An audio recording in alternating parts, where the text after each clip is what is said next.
Hello, everyone, and welcome. Episode 92 of Illiana Stock Car Radio on tap for everybody this week. We're calling it Welch-a-Mania. Brian came up with that. Did he? Is that him? I was he kind of went WrestleMania, Welchmania. I was actually had started writing the script the same time he did, and I was going with there's more than one royal family in racing, but I mean, it's still kind of all wrestling related. it The is. It Cody is. Rhodes reference, but we'll take Yeah, it mine anyway. was a little bit deeper of a cut, but Yeah, hey, whatever. yeah, exactly. He We'll take wrote it faster than I did. Yeah, we'll take it either way. I mean, any way we can get it, we'll take it. Yeah. But yeah, so this week we are previewing the Frank Welch Memorial at the Grundy County Speedway coming up this weekend. We'll have special guest Dave Gentile Jr. Joining us here in just a little bit. He's going to be competing in the event this weekend, along with looks like a handful of new folks making their Speedway debuts this year, this weekend. So, a lot to look forward to. I know there were a lot that were. The season had started, and then we got rained out, and then the season had started again, and like every year in racing, there's a lot of people that, well, I've got one of my 3 breaks in, so we're not racing this week. Yeah, exactly. But yeah, a lot on tap with the Frank Welch Memorial going on this weekend. Let's see what we have on tap here, since my iPad just closed out all my notes. Oh, that's not good. So yes, Frank Welch Memorial. We got super late models up. They are the main event with 50 lap feature. Yeah, knocked down from the typical 94, but hey, that's their promoters and staff. But hey, we're getting late models on track. I'll take it. Yeah, exactly. But super late models. Super late models. Now. I've got Mid-Am Street Stocks. The Grundy Super Cups will be out there, and Spectator Drags were added to the docket. So definitely a full event's worth of racing. So even if not a 94 lapper, it's still getting your money's worth out there going to the Speedway. Speaking of getting your money's worth, this past weekend had some decent events on track. Of course, the dirt stuff right at the top, and then Brian's not here this week to talk about it. Talk about the vintage class debut at the Kankakee County Speedway. Saw some pictures of that. Looked pretty cool. Vintage cars just always look kind of cool. Oh, yeah. Yeah, a blast from the past. But I think that means we're getting old when we like the old stuff. Yeah, that's true. I can't even argue with that. We are getting old. It happens.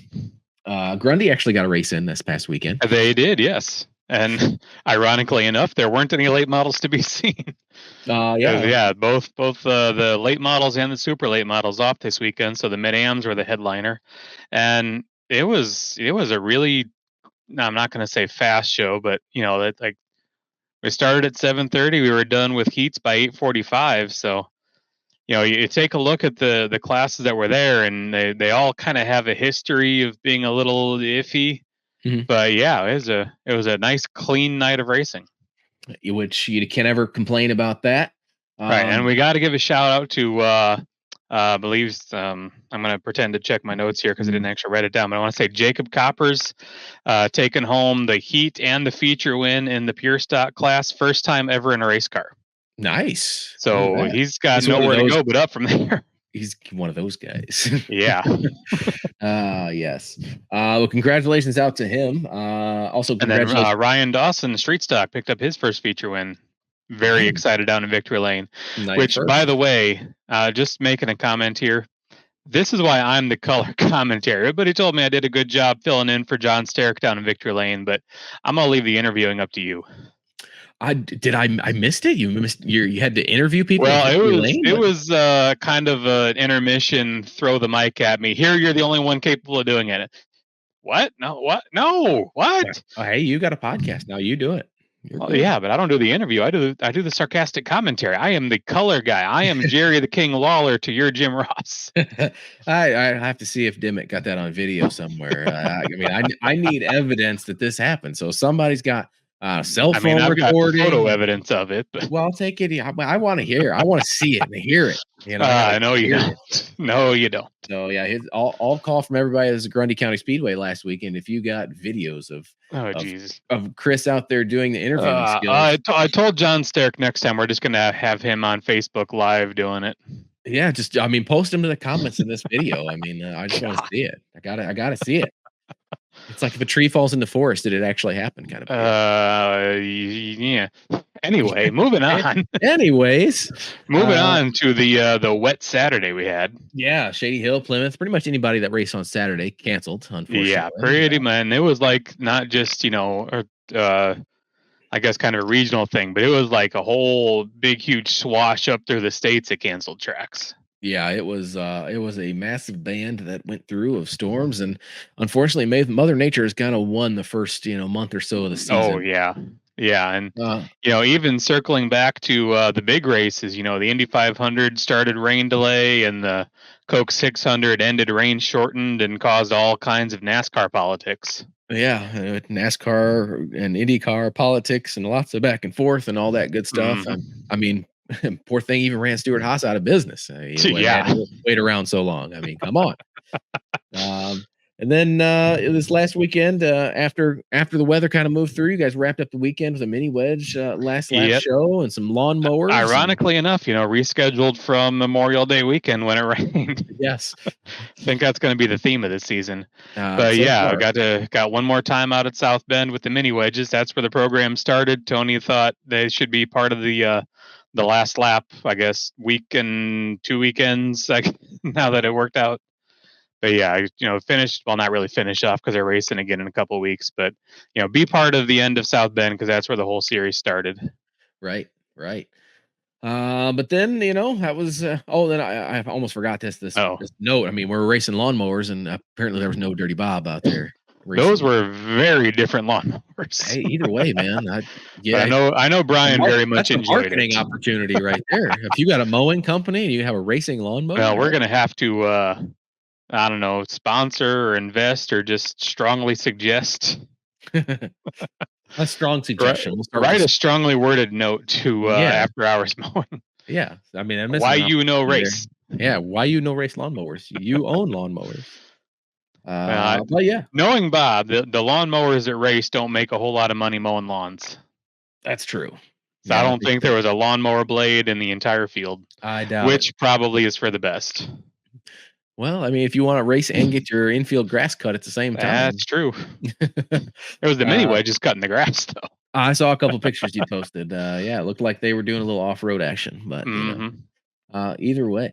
We mentioned it this weekend, the Grundy County Speedway, Frank Welch Memorial coming up, and we kind of turn and get a little information from Stan Kawasinski about Frank Welch. For those of you, when in doubt, ask the guy that knows. Yeah, for those of you that may not know much about Frank, Morris resident, he's longtime president of the Grundy County Fair Board, part of the management team at the Grundy County Speedway for a long time.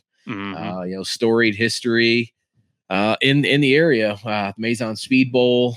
It's like Grundy County Speedway raced number 94, hence why they had the 94 lap feature there for the longest time. Someone that was very enthralled in the Grundy County Speedway history and the local area racing history. So definitely a person that we like to remember every year, and kind of founding fathers, forefathers. Definitely an important figure in helping grow and keep the Grundy County Speedway going all these years. So a lot of racing coming up in his memory this weekend, and one of those competitors is Dave Gentile Jr. Obviously, Dave comes from a massive racing family. Lots of them raced. Lots of them race. It's And you have this at every short track you go to, the families that just from generations that have raced there, and it's a very a family oriented sport, and I feel like most of our one positives have been some sort of family connection, and this whole family's been behind the wheel of a car. Yeah, exactly. And so we figured, what better way, or maybe he was voluntold, so maybe we didn't even give it an option to invite him on here. I don't know. I asked politely, but firmly. Polite but firm. That's how we do things here at Illiana Stock Car Radio. But I digress. So yes, competitor at the Grundy County Speedway in the super late model division, and someone who's competed in a lot of different divisions here in the local Chicagoland area and in the Midwest, touring through some of the ASA late models and Midwest series. Dave Gentile Jr. So welcome to the Illiana Stock Car Radio. For joining us tonight. Thanks for having me. Yeah, even though technology has not been our friend so far, but we'll get through it like we always do. So obviously you got a big event coming up at the Grundy County Speedway this week with the Frank Welch Memorial. But kind of before we get to all that, and what's going on present day, you've got a big history out on local Chicagoland racing scene and at the Grundy County Speedway. So kind of give us a little bit of your history, how you got involved in racing. And I know obviously it's been a family affair for you guys. Yeah, so my dad actually was the one that started initially back in 79, and that's where the number 2 came from, because I was 2 years old at the time when he first started racing. And so that was my number all the way up until I started running the ASA late model series, and I had to change to 6 at that point because 2 wasn't available. So my dad ran 79 and part of 80 and realized he liked working on them better than driving. So that's when my uncle took over, Mike, and Mike drove from 80 to 86 or 87. And I mean, the whole time I was pretty much raised in the garage around these cars. So by the time when I was 15, we were already putting something together for me. When Mid-Am first came out, that's what we were building for myself. When Mid-Am first came out, they were like the street stocks of now. They were the old school. Our first Mid-Am car was a 72 Monte Carlo, just to give you an idea of what that was. And so I ran that when I was 16 for a couple of years, and then I got into drag racing for a while and kind of left the circle track scene and came back in 2002, and I ran street stocks in 01. I ran street stocks in 01, and then 02 I went to Mid-Am, ran Mid-Am till 05, and then started doing late model. I ran a full season in 05 at Madison in a late model, and then I still had my Mid-Am at the time as well. So we were doing a lot of tracks at that time, Madison, Grundy, Illiana, just racing was all that was on our minds. So I want to say, so we ran Madison in 05 and then just kind of bounced around in 06. And then 07, I drove for Lohr's Motorsports, and we ran the whole ASA late model series. And then in 08, I had a sponsor who is still with me to this day, who said, he wanted to go traveling. So we built a brand new car, and we ran till 2010. Pretty much the full schedule with the ASA late model series. So, yeah. And then after that, that's kind of when the economy was starting to turn around, and we just kind of hit and missed some of the ASA races, some Grundy, some Illiana, just whatever we could do to stay, racing. And then I did that until 2014. And that's when we had our daughter, and I was going to be done at that point and sold everything and got completely out of it. And then, she was always coming to the track with me, even when I wasn't racing it, as she was growing up. And so in 2020, I bought another car and started doing it again. And here I am now. Never can fully retire, can you? No, it's hard. Yeah, it's one of those deals. Seems like once it's in you, it's kind of in you for the long haul, Yeah.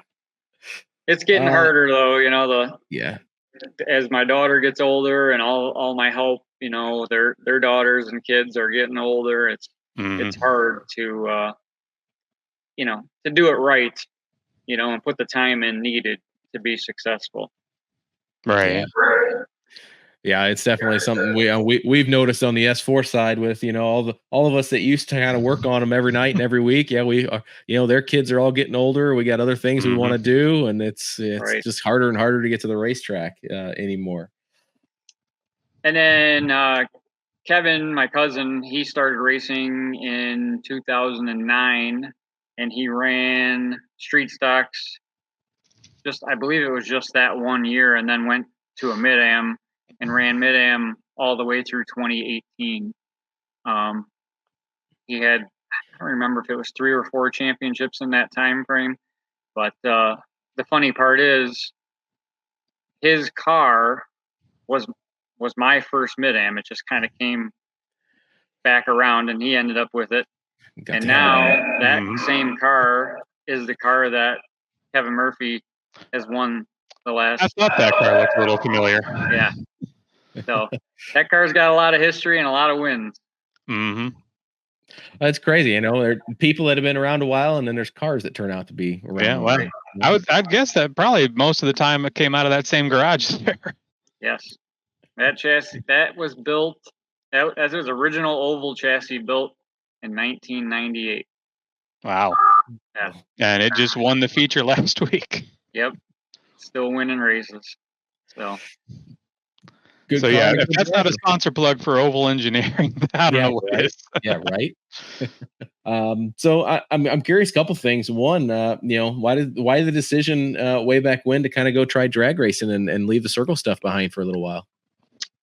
I don't know. I had friends that were drag racing, and like I said, I've always been into cars, and even in high school, I had an old Nova that I drove to school, and it was just something I decided to do, and my dad helped me, and we built a 69 Camaro and started drag racing that, which ended up turning into a lot of street racing in the Chicagoland area. And so then that's kind of what led me back to circle track, because the street racing was kind of going away. The cops were cracking down, and so it was time to get back on the track somewhere. Sure. Yep. Like you said, you've been kind of through a bunch of different cars and vehicles and everything, a bunch of different classes. Anyone stand out the favorite as one that you really kind of gravitate to? Maybe is your favorite? Well, I don't know if you can see that body hanging on the wall back there, but that car was one of my favorite cars. Bought that car in southern Alabama and brought it up here and kind of did our stuff to it, and we ran a ton of races with that car. We won at ORP with that car. We won at Grundy with that. I mean, that car was fast everywhere it went. The car after that, I did like that car. I've been with Hamke's since about 08. So those chassis are my favorite of everything that I've driven. But I had one race in particular that was in Lebanon, Missouri, that still haunts me to this day.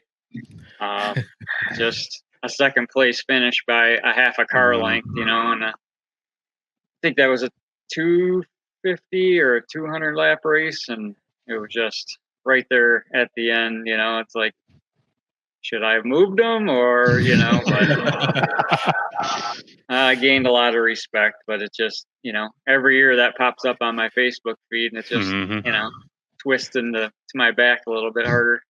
You're like, the respect is nice, but the check would have been nicer, right? Right. So they did that race. They did green jackets, like for the Masters. Oh, okay. Yeah. So that's something different, as opposed to a trophy. So, but yeah. So that one still haunts me to this day. Well, I guess we don't have to ask him about the one that got away. I mean, that's it.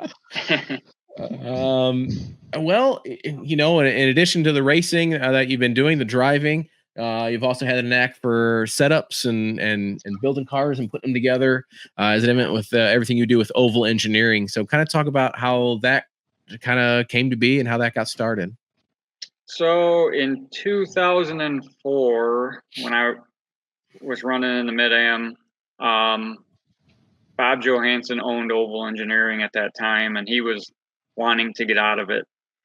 So my dad and I talked to him, and we made a deal, and we ended up buying Oval at that time, and whatever inventory he had, and we just kind of transferred everything over.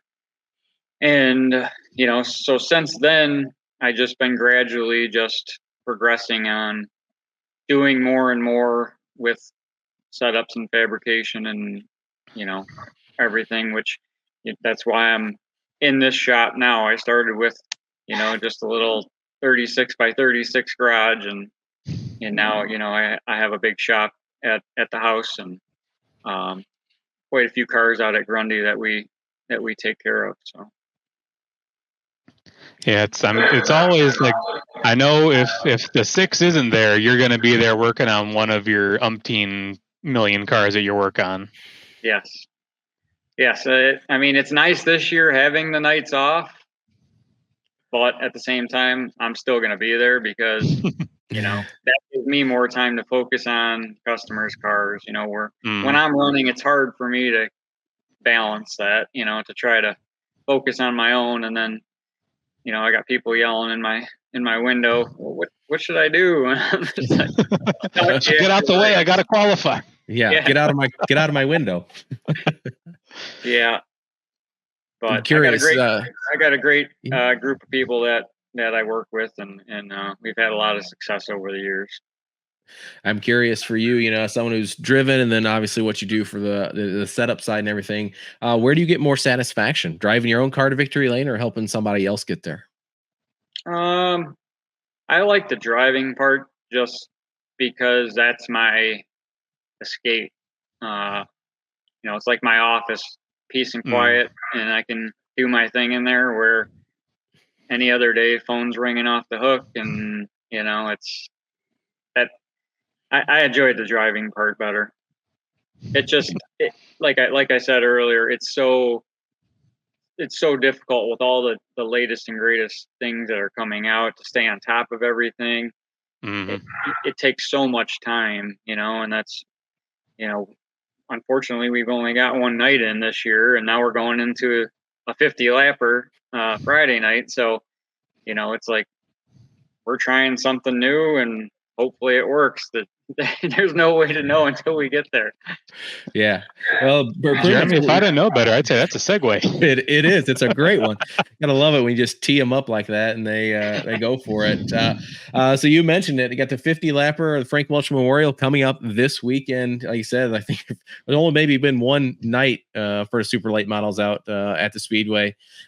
So I would ask how your season has gone so far. So you give me that, and then like what are the challenges you guys have that you face in getting ready for this weekend coming up? Well, the car was okay on that opening night. I think we were as high as 4th at one point, and then after like a late restart, it just kind of completely went away, and I was just along for the ride at that point. So, our main focus over the last couple of weeks was to try to figure out what caused that, and then address that issue.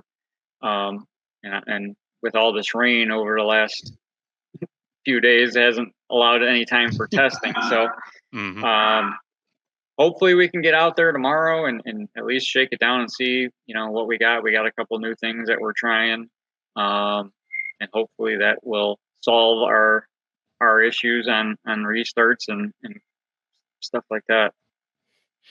Yeah, and then obviously with a bigger event like this coming up, you have some drivers kind of making their first rounds at the Speedway this weekend. Does that present an additional challenge? Maybe some different cars you haven't raced against yet or seen yet this year?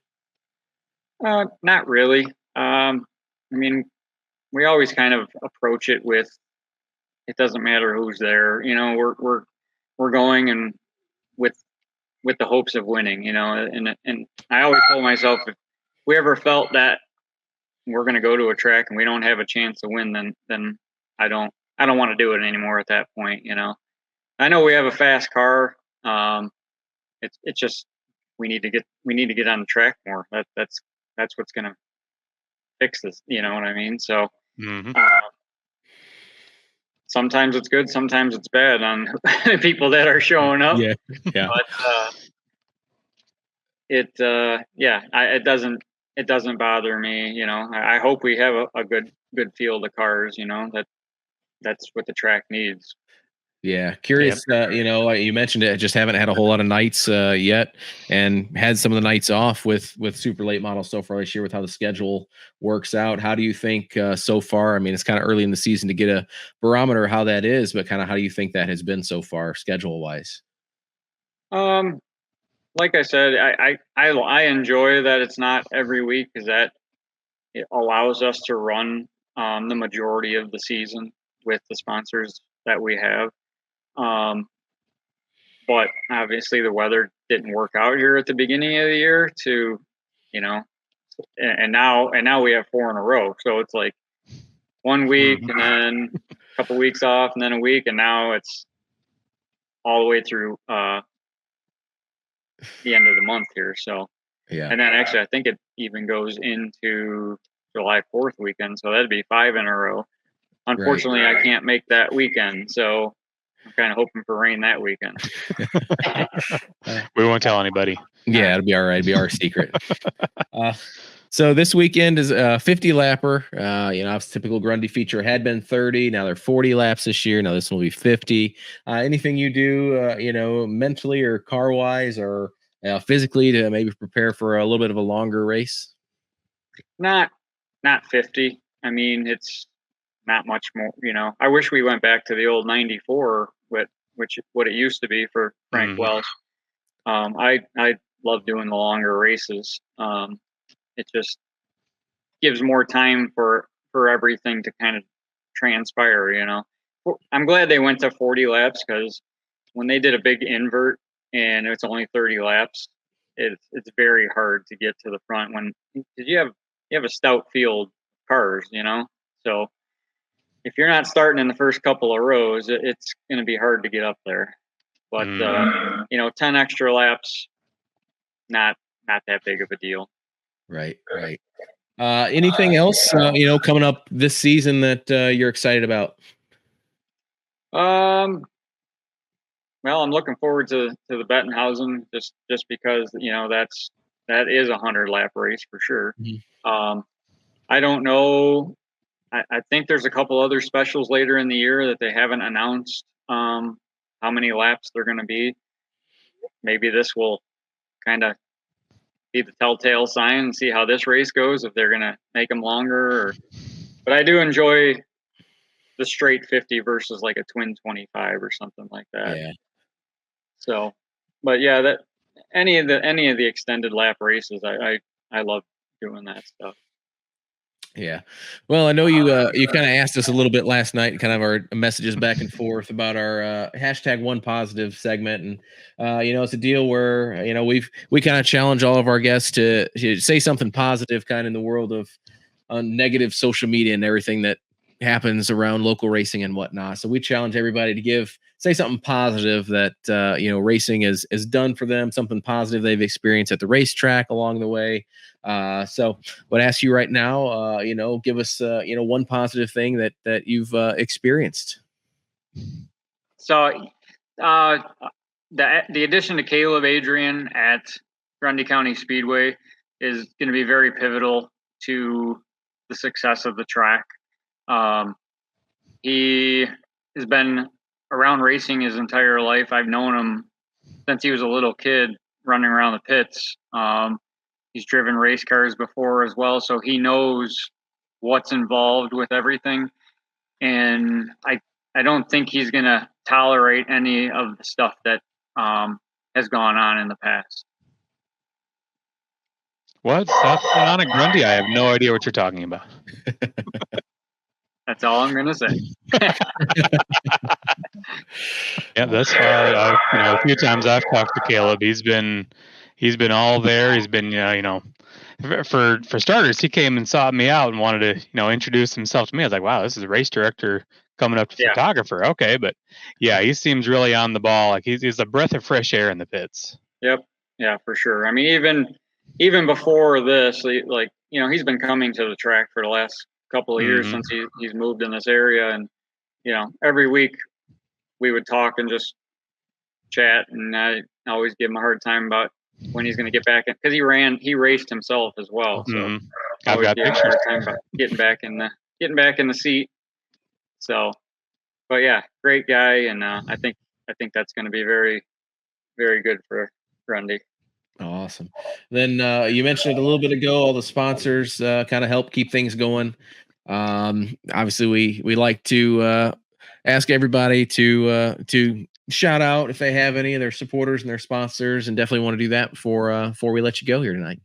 I appreciate that. Yeah, so WMC Incorporated, Midwest Industrial Sales, US Gas, 815 Mulchit, CW Tile, Accurate Industrial Supply, Sinorama and Joliet, Adler Roofing, and Phil Special Cornwell Tools. Most of these guys have been with me since the beginning, and it's nice to have that relationship, and it's turned into more of like a friendship, instead of just hey, you want to sponsor me, and then you never hear from them again. It's right. Nice that we have that communication, and we hang out outside the track. So it's a good relationship with everyone. And then I also have a few product sponsors that I'd like to mention: Swift Springs, Quartermaster, DRP Performance. They've helped me for years with product. Again, all that stuff costs a lot of money to do, and they've always taken care of me.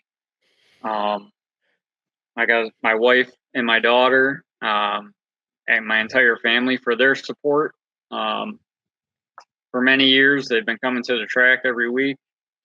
Dan, Gary, Doug, and my Uncle Jay, my dad, they've always been there every week to help me on the car as well. So can't thank them guys. It's a good bunch of people. Yep. And then, hey, I got to throw this out there. If you're planning on going down to Disney and you need a place to stay, I know a guy. Know a guy? Yeah. I know a guy. He's got a house down there. Lake Berkeley Vacation Home on Facebook. There you go. Nothing a little cheap self-promotion can't fix there. We're all about that. Well, Dave, thanks for taking a little bit of time out tonight and talking with us, and hope it wasn't too rough for you. No.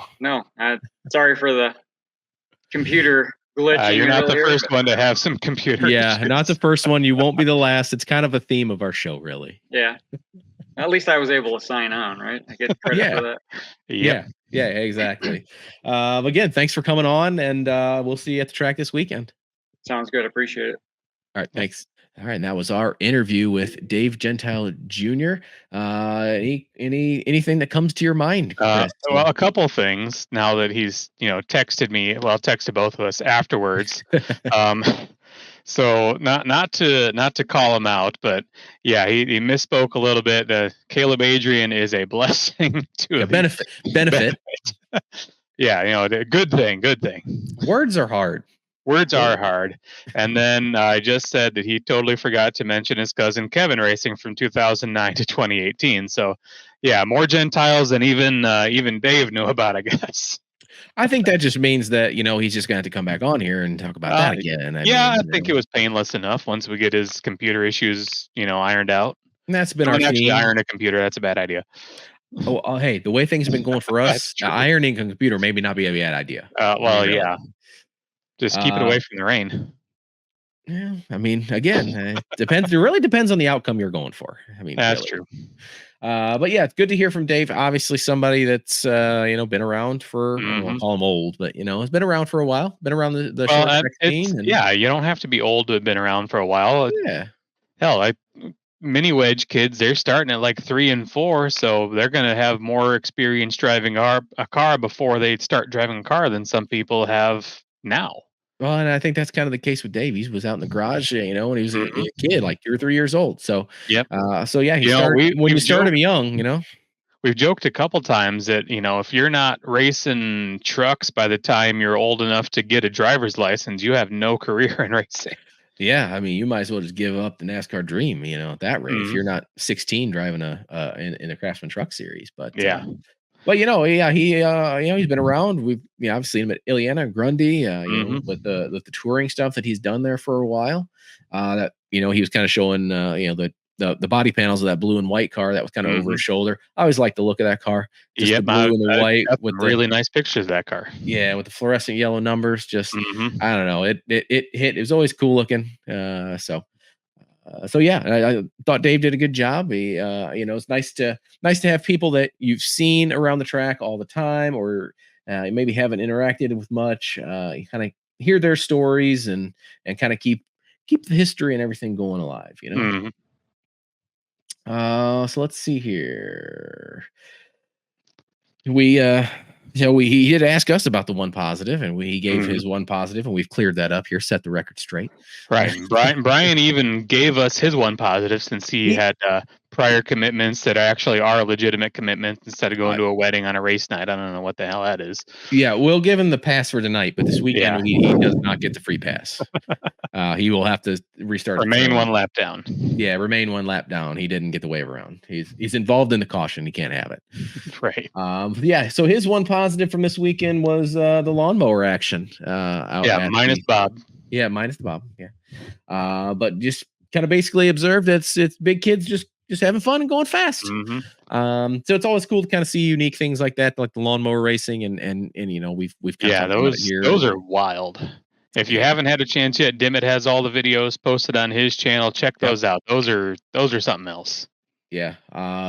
It's I never put it past Tony and them to do something kind of unique and out of the box. Mhm. And they succeeded there again with that. So, Oh, you and we would be remiss if we didn't say Brian is now up to 15 hot dogs at 5 different tracks. wow, that's averaging 3 hot dogs per track. I said the exact same thing. It's math, man. A little better at math than we are at words. Yeah. I mean, I don't have any room to talk there. I should be better with words. Yeah, you should be. You should be better with words, and I should be better at math. Yeah. It's amazing how that works. So what You should was go in your there. I'm not good at either one. well? Either way, you're good at taking pictures. There you go. Sometimes Brian's better. Yeah, well, again, when the editing software cooperates, right? Yeah. I'm good at that part. Yeah. So what's your hashtag one positive from this past week? Man, I had it last night. Now I don't remember what it was. Pass. Pass. Hashtag one positive for us. Well, I think our hashtag one positive is finally get to head to the racetrack this weekend. Cars are ready. Well, one car is ready. Ready The other one's still waiting on the brakes. Yeah, so one car is ready. So super late model will make its debut here at the Grundy County Speedway this weekend. So really looking forward to that. We do have a little bit of a lighter crew, so it'll just be that car. No Super Cup this weekend. I think it'll still be a couple weeks for that. But still, yeah, looking forward to getting to the racetrack and kind of seeing what's new, seeing that new infield kind of in person. I haven't been out there yet to see it. It's It's massive. definitely something. It looks like something. So when it's dry, it's nice. When it's not, it is something. it is something. So yeah, that's gonna be my one positive. Actually, being able to get to the racetrack this weekend. All right. Well, Back this to you. actually was the one that I thought up, and it's 100% ripping off last time. Is I got to go back to South Bend one more time. I love that place. I never really thought I would, way back when we were going there, and Dad and I, it was like an off Saturday. Illiana wasn't racing. Let's go to South Bend. They've got dollar admission night. This is back, 3 owners ago. Okay, well, yeah, it's a little different out here. And, over the past 7-8 years, I've really come to love being at that place. And, working with the mini wedge program, that is some of the best racing I get to see all week. Those kids that absolutely love racing, the parents that are more often than not spending more time working on each other's cars than their own kids' cars. And Tony Eldridge gonna embarrass him a little bit here, but he bought one of the Harts girls' cars for one of his friend's sons to drive. So just the amount of teamwork that whole series is like a team. there's no really like youth sports politics that I know of anyway. There's no yelling and screaming on race day like you have on Fridays and Saturday nights. Everybody's just there to have fun. And, seeing those kids get were ordered 6-foot trophies, ended up being closer to 7-foot trophies for the last race. That was cool. Yep, that's what it's supposed to be about. Just about having fun and enjoying it. And 7-foot trophies. And 7-foot trophies, man. That's what, who doesn't want a 7-foot trophy? I don't have room for one, but yeah, I don't either. I think the biggest one I got here, what is that? Maybe 2.5, 3 feet. Whatever. Hey, that's still a lot of trophy. Whatever the Schuler Memorial Trophy is here. Mm-hmm. So we got that one, but we'll take it either way. There you go. Speaking of trophies, got some on the line here coming up the next couple weeks. Upcoming events: Grundy County Speedway, as we've talked about, the Frank Welch Memorial this weekend. You got Armed Forces Night on June 14th, and then school bus races coming up on the 15th. Mm-hmm. Shady Hill Speedway. I'm looking forward to that, but I'm a little nervous about it because, man, it's going to be something to see those buses go through the figure 8. Yeah, and you got to be down there amongst it. I'd wear. Yeah, I'm having PTSD flashbacks of my Illiana days. Yeah, I'd wear a helmet. The Shady Hill Speedway got qualifying day for the Bombers on the 8th. Saturday night special, June 15th. The Plymouth Supermods this week, the 8th, plus autograph night out there. Must see sprint cars. Anytime you see sprint cars ripping around asphalt is a pretty good show. So June 15th, and at Kankakee County Speedway, the Tom Pasek. I'm not sure. I probably butchered that. I apologize. Well, you did the 2 ways I would have pronounced it, so it's probably one of them. Yeah, the Memorial Race. It's like $5,000 to win modifieds on the 7th, so that's this week. And then the Hell Tour Summer Nationals rolling through there on the 13th. So a lot coming up on the local racing calendar. Make sure to get your backsides trackside. If you can't find something you want at our local racetracks, then you're just being too damn picky at that rate. So that being said, if you've been to local racetracks and want a good acre photography frequency, your pictures might be ready, right? Yes. Yeah. Now that we're still in the weeds a little bit, but I think for the most part, I've got all our software update issues ironed out. I got all the pictures edited and posted, and now I'm just kind of gritting my teeth and waiting for everything else to sync up. But yeah, everything should be posted. GoodAcrePhotography.com/your track of choice. Shop.GoodAcrePhotography.com if you want to put your picture on something instead of just a little piece of paper. And yeah, I haven't had any time to work on a new website again, so that'll be a off-season project. That'll be probably an off-season project, given how, man, the past couple weeks, every time I've sat down to do something, I've had to get up and do something else. I had to chase down FedEx to get my camera back, had to send it off to get repaired because had an incident there in the infield of Plymouth with one race to go, and one of the buttons pops up missing. So I'm trying to adjust the focus point, and there's no button to adjust the focus point anymore. So that had to take a trip to the repair shop, and then me and FedEx aren't real great friends, but oh well, I got it back. We're back in business. We'll blame Denny Hamlin to be all right. Most things are his fault. So kind of what I'm thinking. He did beat your favorite driver that 1 week. 2 weeks, I think he did. Yeah. But yeah. Oh yeah, then he got in trouble for saying it. Yeah, we'll blame that on him. So Good Acre Photography for all your photography, your trinket or driver card needs as well. So get your requests in with them now. If you need that. As far as here at Illiana Stock Car Radio, hopefully you're catching this on YouTube. I'm not sure where the hell else you're going to watch it. But if you are, please make sure to hit that like and subscribe button. Helps us help you, really. Get notified when new episodes are posted, anything that we got going on, special events, special episodes, all that cool stuff. You just get notified. So do that at Illiana SCR there. You can also type in at Illiana SCR on Facebook and Instagram, again, for the same reason. Get notified of everything that's coming your way here on Illiana Stock Car Radio. If you cannot consume the video podcast, that's okay. Don't fret. We also do post the audio version, Spotify, Apple Podcasts. I think Google Podcasts is no longer a thing, according to my emails from them. YouTube Music, I believe, now is their player of choice. Yeah. So, well, hey, we're already on YouTube. So circle back to that conversation. So yeah, again, we are out there in audio land. Again, search Illiana Stock Car Radio at Illiana SCR. However you want to do it. It's your prerogative. I'm not going to tell you what to do except go subscribe to our show. That's all I'm going to tell you. We're going to tell you exactly what to do. Just do that thing. Yeah, just do it. Just subscribe, like, and subscribe, and share it. Get it out there. We definitely enjoy bringing the local short track scene to you guys, and we want to bring you guys into us.